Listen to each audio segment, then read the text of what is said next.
What's going on, everyone? So I have a very exciting video for today because after my video about the top 10 cards that you're playing wrong, I got a message from one of my patrons asking if I could do a video similar to that, but with leaders. And if I remember, I'll put up the comment here on the side because I do take video suggestions from my patrons. I was like, okay, that sounds like a fun topic. Let's dive into it. Now, I don't think that there are as many leaders that I see extremely misplayed, but we do see a decent amount of them misplayed. And so we're going to be talking about the top 8 leaders that you may be playing wrong, or at least the ones that I've seen commonly misplayed throughout my games here on the channel, and of course my games while practicing for the recorded videos. Before we do, quick mention, I have a TCG player link in the description down below, and a big thank you to my patrons. This video was entirely by them.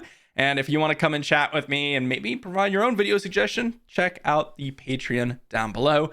Let's dive into our first one. So we're starting off with a strong one in Qi'Ra. Now, after she started top 8ing, and more importantly, when Wu won the 1K, or it was a Gen Con tournament, I believe, with Qi'Ra, she started seeing a lot more play in Qi'Ra Green. And with that came a lot of kind of awkward situations with Qi'Ra, or maybe players not quite understanding the flip side, etc. So we're going to talk a little bit about Qi'Ra here.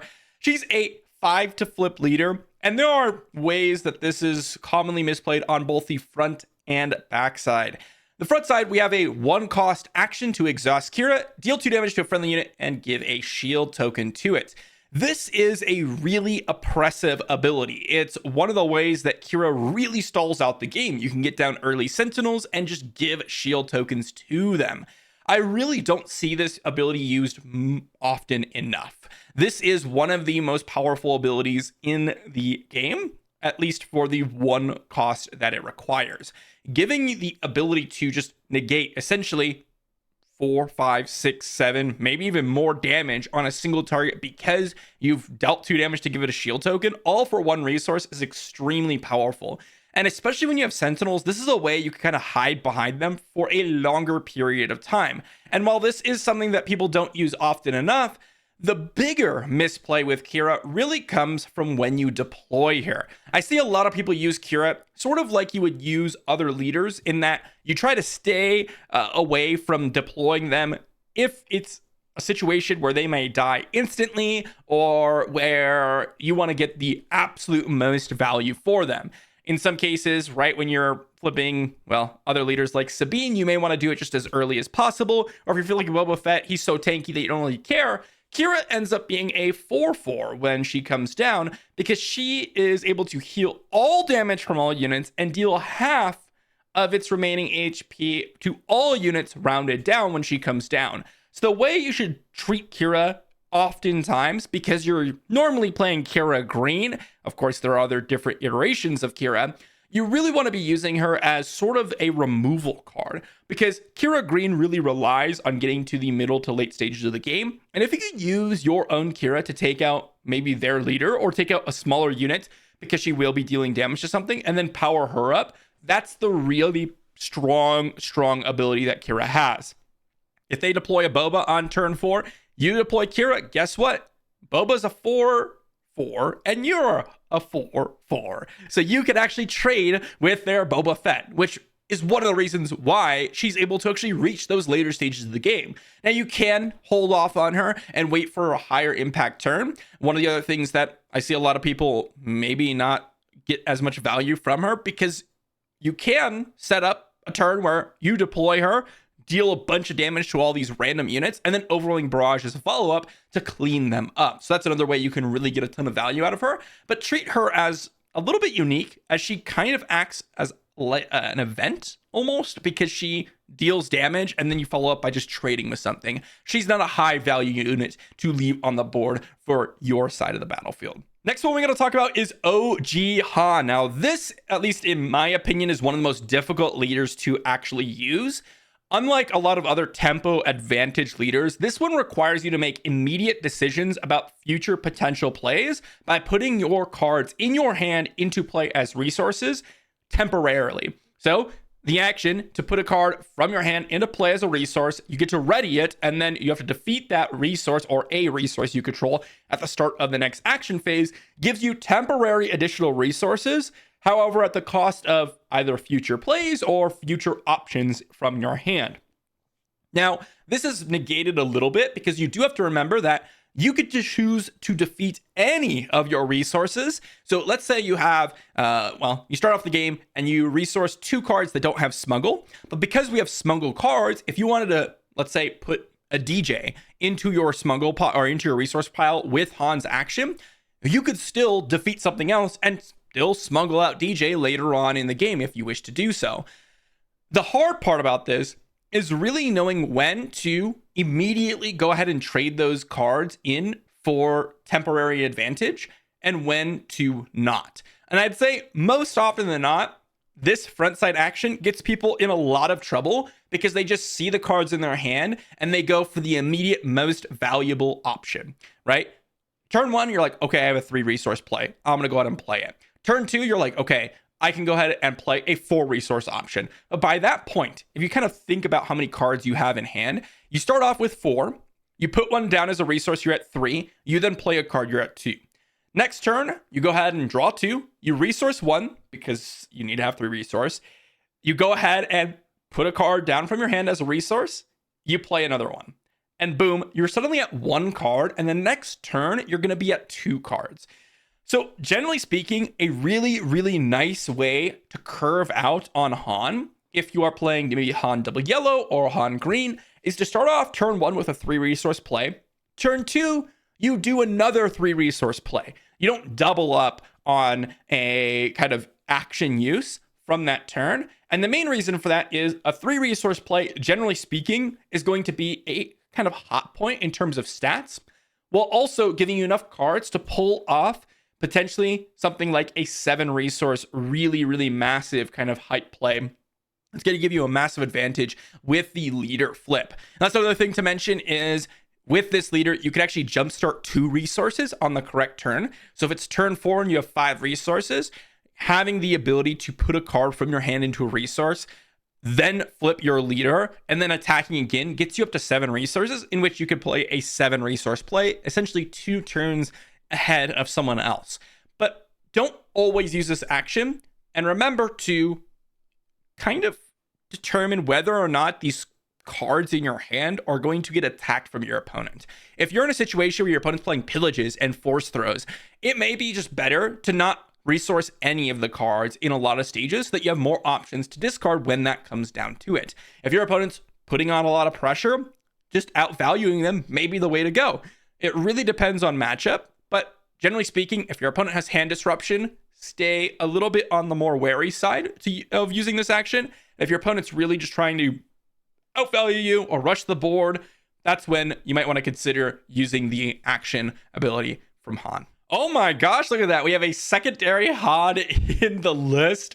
This one really comes down to the action ability absolutely and wholly from Han Solo, the new Han Solo. He is a leader that flips for 5 resources, and he is a 3/6. But that really isn't relevant in 90% of the games, besides just being a body.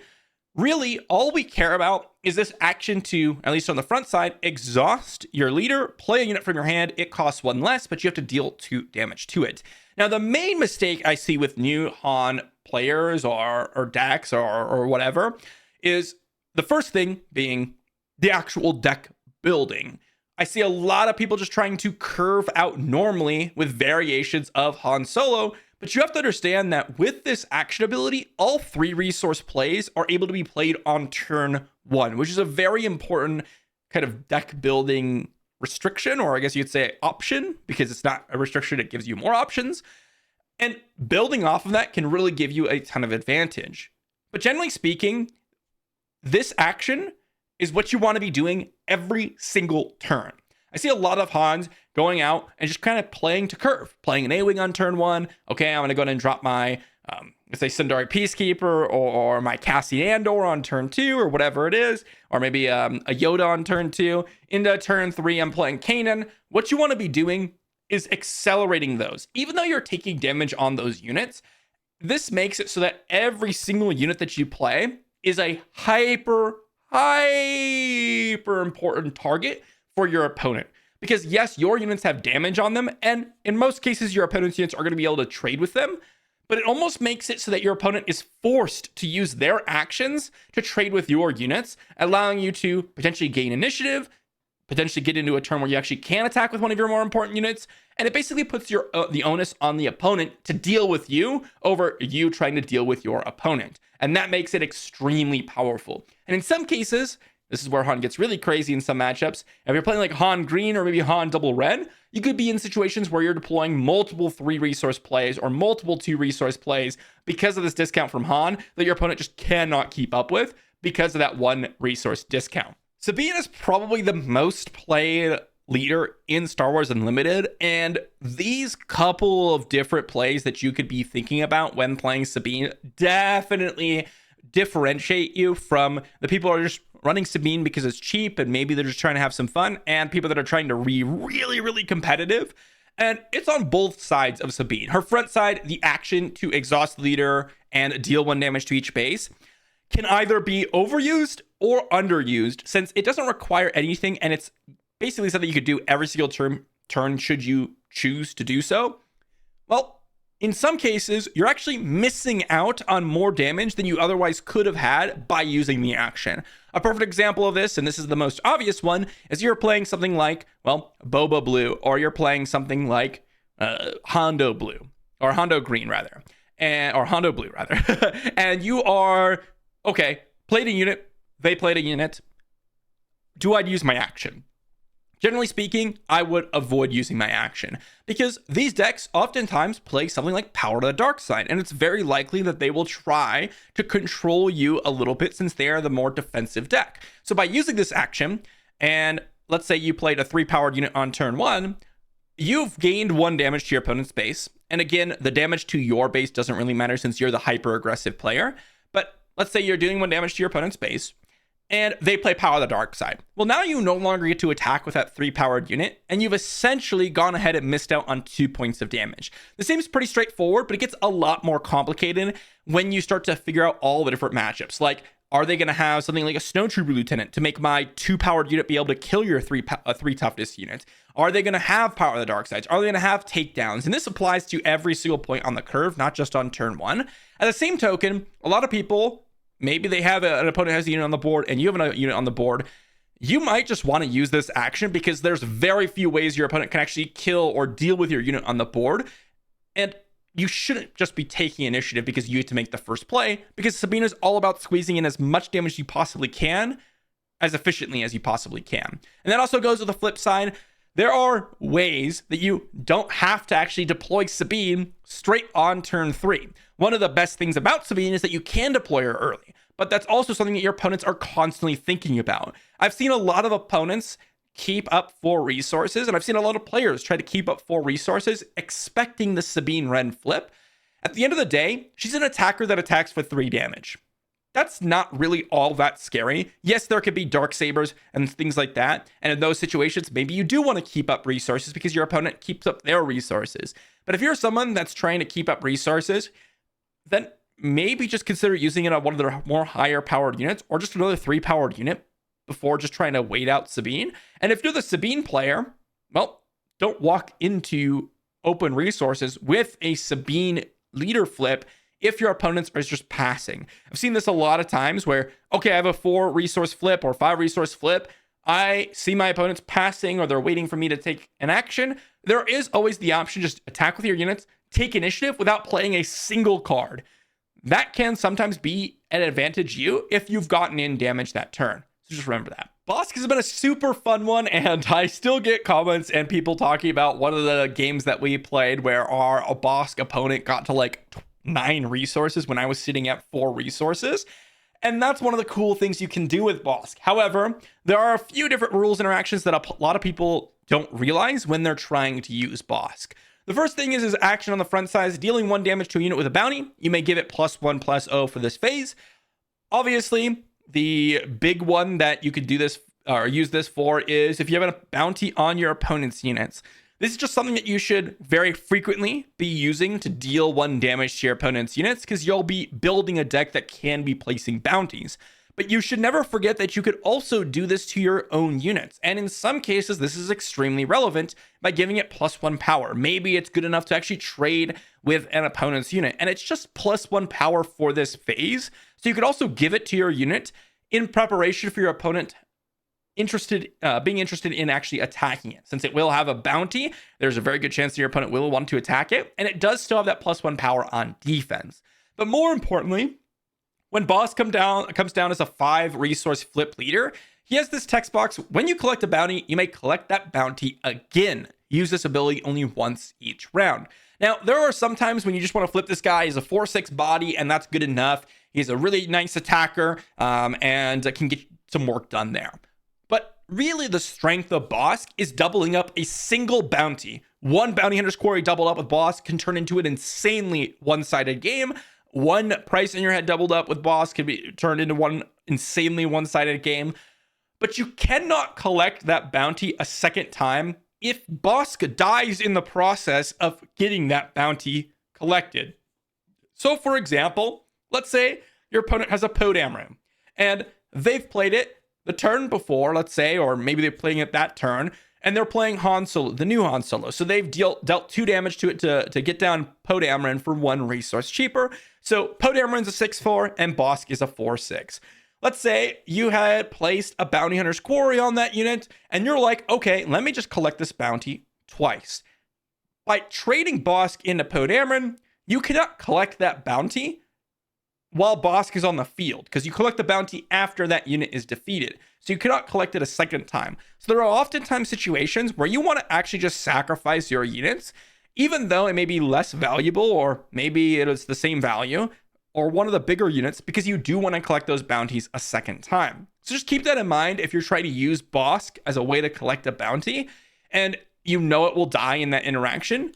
You will not get that bounty a second time, and sometimes it's better just to wait on a Bossk flip because of that. Next one up is Kylo Ren, and I would also put Kylo Ren in a similar category as like OG Han, as one of the more difficult leaders to actually get a ton of value from. This action that requires you to also discard a card from your hand as well as exhaust the front side of your leader is an extremely high cost for giving +2/+0 to a unit. It is a high cost. It can also be an insanely massive reward, allowing you to get some of the most easy turn 3 kills I've seen in this game against some matchups. His flip side of getting you -1, -0 for each card in your hand means that you're incentivized to get rid of cards in your hand, but knowing when you should be doing this action, when you should be trading with your opponent's units, etc., is extremely difficult. One of the biggest things that I see a lot of people do is just try to control the board with Kylo Ren and use his action as a way to kind of, I guess you could say, just trade up with some of your smaller units. This is generally not something that you're interested in. Why? Well, it's hard to get to higher resource amounts. It's also not something that you're really hoping to do to get to the late game by kind of trading off on the board, when you know your leader is also not exactly one of the more powerful leaders. Usually, you're a little bit more handicapped in the late game with a Kylo Ren as your leader, and generally speaking, the way you're building the deck. So you're trying to use this as a way to get daring raids into your opponent's base. And what I mean by that is daring raid, 1 resource, deal 2 to a unit or to a base. That's kind of how you have to think about this action. You turn any card in your hand into a daring raid. In some cases, you can use this action to make your opponent have to trade with your unit instead of just killing it and getting more value, and that's sometimes more worthwhile. But just use this more often than not as a way to just get in more and more damage to your opponent's base and kind of ignore your opponent's units. Even though there might be a good trade, like a Death Star Stormtrooper for like a Kanan or whatever, it's usually more important to hit your opponent's base. Otherwise, you will not have enough gas to finish out the game. Next one up is Lando, and this one might be a little bit surprising to you all, but this is the leader that I've seen pop up more and more as of late because of just people wanting to try something different. And my goodness, have I tried to get Lando to work. Now, there are two really commonly misplayed things I see with Lando, and the first one is just not actually being able to use his action. This action, exhaust leader, play a card using smuggle. It costs 2 less, but you have to defeat a resource you own and control, is an extremely interesting and potentially powerful ability, but you need to have cards that are worthwhile smuggling out. For example, not that you're going to be playing Vigilant Pursuit Craft, but Vigilant Pursuit Craft kind of tags on an additional 2 cost to the card when you're playing it through smuggle. So being able to action that card out basically makes it equivalent cost to what it is on the front side. And yes, you could get some more options from your resource pile, but that's not really what Lando's trying to do. You're trying to tempo them out because you have an early to deploy leader and you're defeating a resource you control. So you're not going to get into the late game and compete with your opponent's extremely powerful plays. So the cards that you're really looking for are cards that are going to give you an immediate board advantage or cards that can really pump in damage. So cards like Hotshot Blaster, hard cards like Jetpack, these are cards that you're really looking to play. But on top of that, you do not want to be playing Lando in a deck that you're trying to get to 6, 7, 8 resources.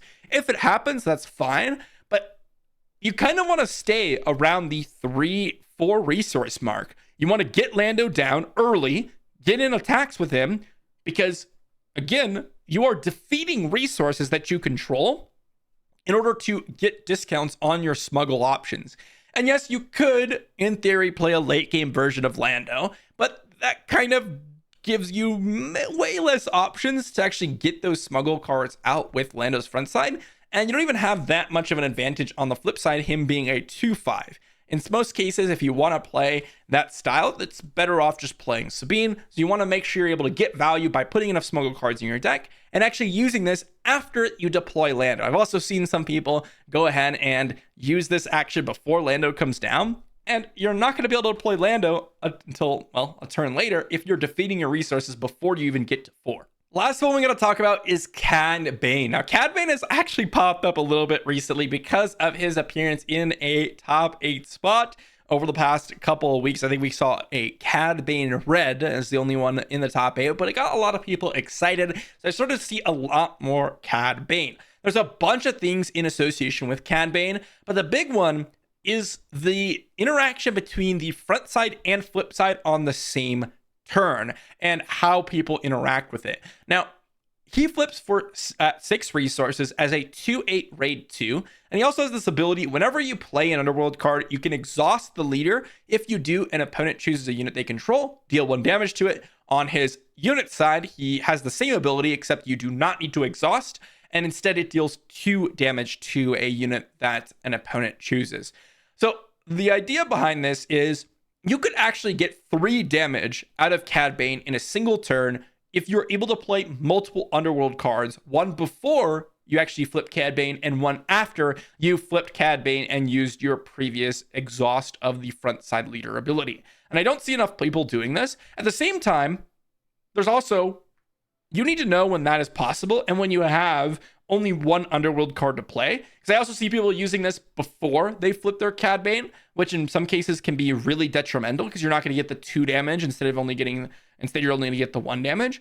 And also on top of that, there may be a situation where your opponent's going to immediately kill Cad Bane. And if that's the case, you may just want to play out your unit beforehand so you can actually get that 1 damage itself. At the same time of all of this, there's also one other thing that I see pretty commonly, and that is choosing when to exhaust your leader.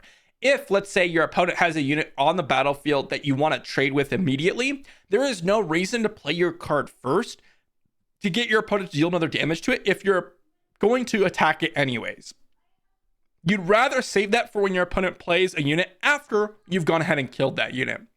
And the same thing applies on the flip side. You want to make sure that if you're going to be damaging a unit or attacking a unit that you know your opponent wants to put damage on it, make sure you use that action first and attack that unit before you play out another unit so you can actually get value out of Cad Bane's exhaust ability. Overall, that's going to be the top 8 leaders that I see most commonly misplayed. I'll say some of these a little bit more rare to see, but they're also pretty tricky to use, which may be why.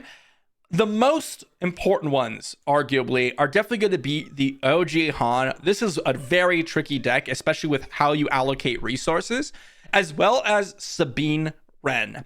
This is a really important one to note, and this really comes down to knowing when to take initiative and when not to, based on what you have in terms of actions to use. And sometimes not even attacking with a unit is more valuable than attacking with a unit in order to take initiative. So this one comes with a lot of practice, but overall, let me know what your most commonly misplayed, or maybe most common kind of I don't know what to do with this leader, or I don't know what to do and when with this leader, in the comment section down below. I'm sure we're going to see more, and I'm sure as the new leaders come out, we'll have even more options to toy with in terms of how do I play this leader, how do I want to play with it. Thanks for watching, and I'll see you all for the next one.